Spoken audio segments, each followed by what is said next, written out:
Toasty! Mortal Kombat Mythologies, Sub-Zero is a 1997 action-adventure game developed and published by Midway for the PlayStation and Nintendo 64. A spin-off of the Mortal Kombat series, it is the first entry to not be a fighting game.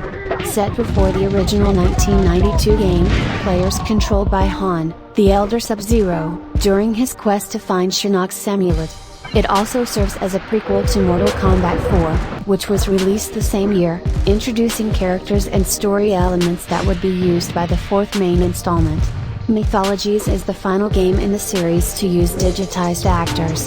The game drew a divisive response from critics, with the PlayStation version considered superior to the Nintendo 64 version. Praise was directed at the transition from the fighting game genre to action-adventure and the PlayStation version's live-action cutscenes, but the controls and punishing level design received criticism. Retrospective reviews were more negative, with some considering the game as one of the worst in the Mortal Kombat franchise. Although Mortal Kombat Mythologies, Sub-Zero is classified as an action-adventure game, its play controls are very similar to the 2D Mortal Kombat fighting games. The player has 4 attack buttons, along with a block button and a run button like in Mortal Kombat 3. The player controls Sub-Zero as they would in a fighting game, including the use of command-based special moves, to fight enemies and venture through levels. A turn button is used to change the direction Sub-Zero is facing, while an action button is used to pick up or use items. The player also has access to a status screen that keeps track of the player's inventory, experience points, and special moves they gain during the game. The player begins the game with a small health gauge and a limited number of extra lives. Over the course of the game's progression, the player can gain experience points by performing combos against enemies, which are then used to increase their character's strength and gain access to special moves. An ice meter will appear after the player begins to acquire special moves. Special moves require ice power in order to be performed.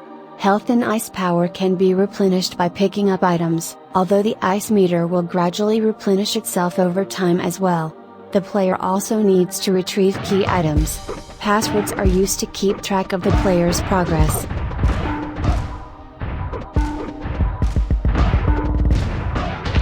The story is set before the events that took place in the original Mortal Kombat and follows the Lin Kuei assassin and thief Sub-Zero hired by the sorcerer Quan Chi to steal a map of elements from a Shaolin temple. Battling through the Shaolin monks who guarded the map, Sub-Zero faces his rival, Scorpion from the Shiryu clan, who was also hired by Quan Chi. Sub-Zero kills Scorpion and retrieves the map. Back at the headquarters of the Lin Kuei, Sub-Zero delivers the map to Quan Chi, who repays the Lin Kuei by eliminating all the members of the Shiryu, the Lin Kuei's rival clan. Retaining the Lin Kuei's services, Quan Chi has Sub-Zero follow the map to the Temple of Elements, where an amulet of sentimental value was resting. Sub-Zero reaches the temple and went through its many challenges and obstacles, defeating the gods of wind, earth, water, and fire that protected the amulet.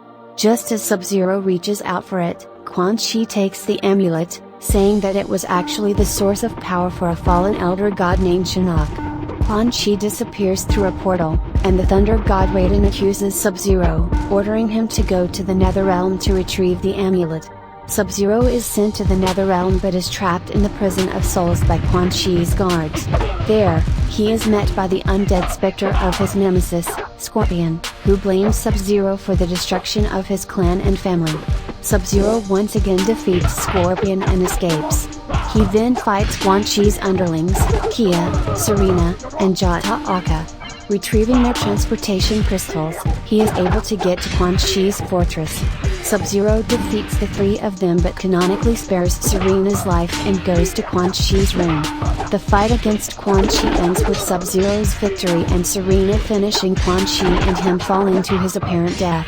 As Serena pleads to escape from the Netherrealm, she is temporarily incapacitated by Shinnok. Sub-Zero steals the amulet from Shinnok and either defeats the Elder God in demonic form or escapes through a portal created by Raiden, and delivers the amulet to the god. Returning to the Lin Kuei headquarters, Sub-Zero is once again hired by another sorcerer named Shang Tsung to compete in a tournament called Mortal Kombat.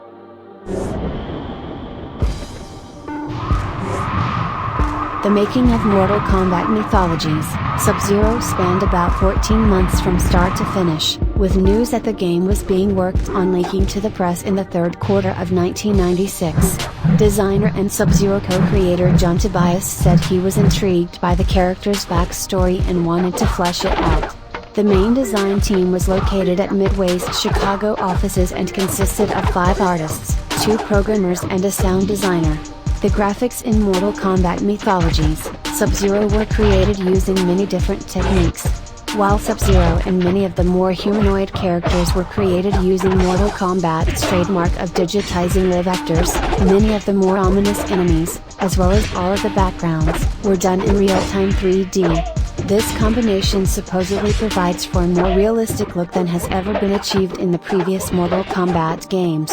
Another addition to the Mortal Kombat universe was to use detailed cinematic sequences to help tell the story while the player progresses through the game. This was done by combining live actors with digital elements. The actors were taped in front of a green screen, and then they were digitally combined with 3D backdrops. The actual video shoot for these sequences took about a week to complete. The crew was kept to a minimum and the entire process from taping to post-production work took about a month.